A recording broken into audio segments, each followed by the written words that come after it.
Conor McGregor. Conor McGregor. Conor McGregor. Conor. Conor McGregor. The one. The notorious Conor McGregor.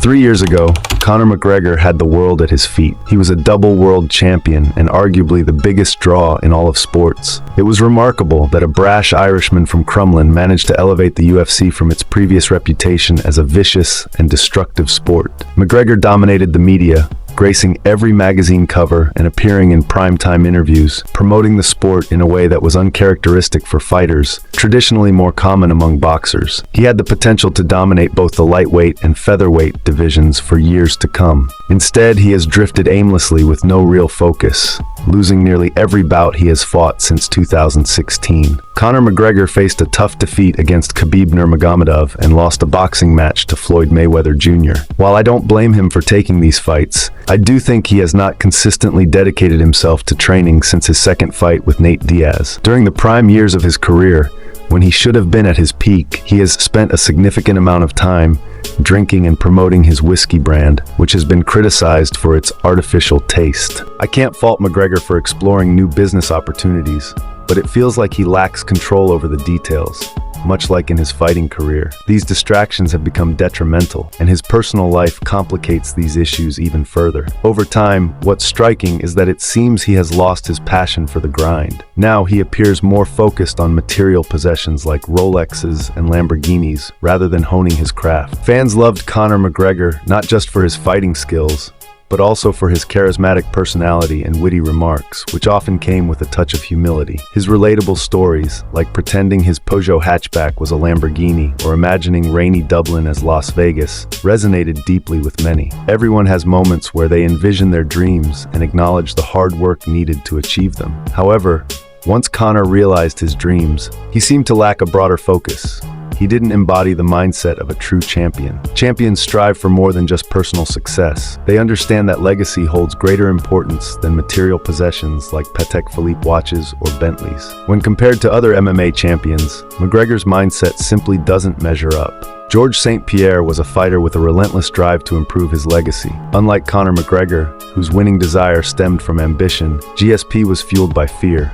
He was terrified of losing and the chaos that would follow. The thought of defeat weighed heavily on him, leading him to become a perfectionist. This pressure ultimately caused him to retire temporarily, as he needed time to recover mentally before returning to reclaim his dominance against another top contender. Michael Bisping exemplifies the modern mixed martial artist. He possesses a unique blend of old-school respect and honesty. Throughout his career, Bisping was never afraid to insult his opponents, yet he often offered compliments after the fights. He worked tirelessly for 10 years to hone his skills, which eventually paid off when he won the UFC championship. Despite being viewed as a gatekeeper for much of his career, Bisping broke through to the elite level by defeating one of the most touted middleweight fighters in UFC history, Luke Rockhold. Rockhold was expected to dominate the division with the support of coach Javier Mendez and his well-developed skill set. However, Bisping proved that hard work and perseverance are crucial for winning a UFC title. Instead,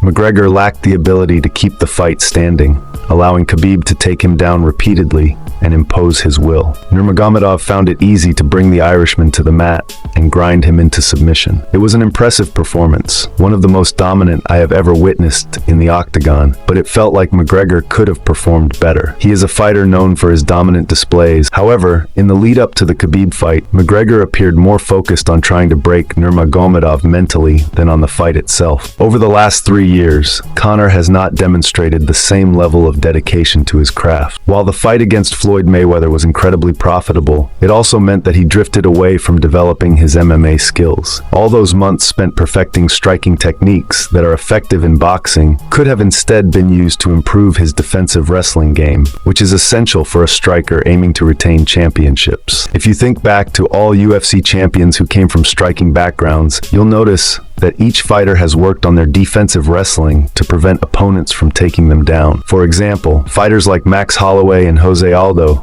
have managed to keep their fights standing by never allowing grapplers to drag them to the floor. Had McGregor focused on sharpening these skills, it could have greatly benefited him in his match against Khabib Nurmagomedov. Conor's decision to throw stones at glass houses was ironic in several ways. It served as a distraction from his struggles, while also reflecting his questionable choices outside of the cage. Since his teenage years, McGregor has maintained close relationships with key figures in the Kinahan Syndicate, one of Dublin's most notorious criminal organizations. This syndicate has been engaged in a turf war against the Hutch gang for years, both in Ireland and in foreign countries like Spain.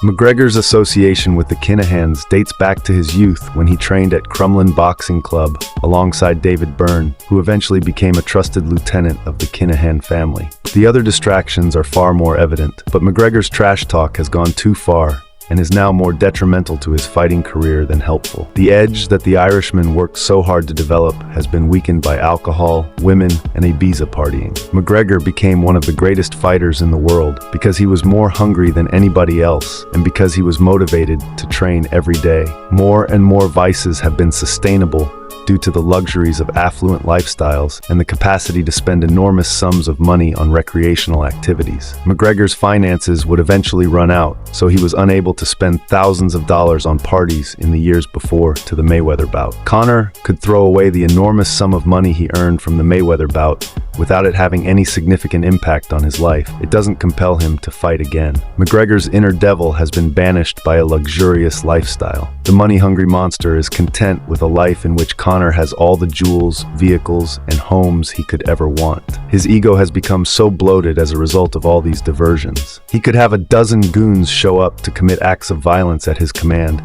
and have ladies jump into his bed for sex with just one text on his phone. When a man is influenced in that way, he starts to believe that he is superior to everyone else, and that those who disagree with him should be dealt with. It is among the causes of his furious reaction when Khabib touched Conor's teammate, Artem Lobov.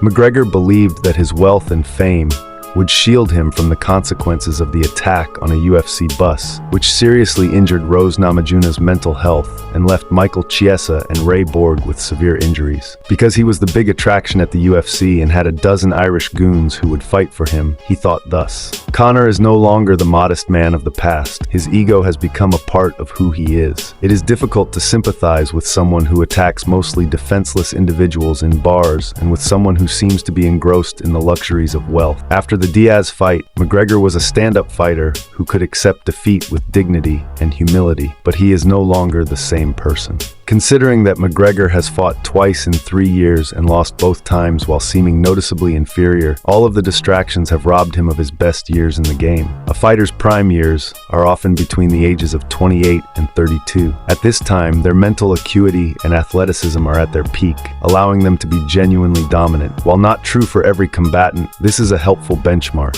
Thanks for watching. Do well to like this video and subscribe to our channel.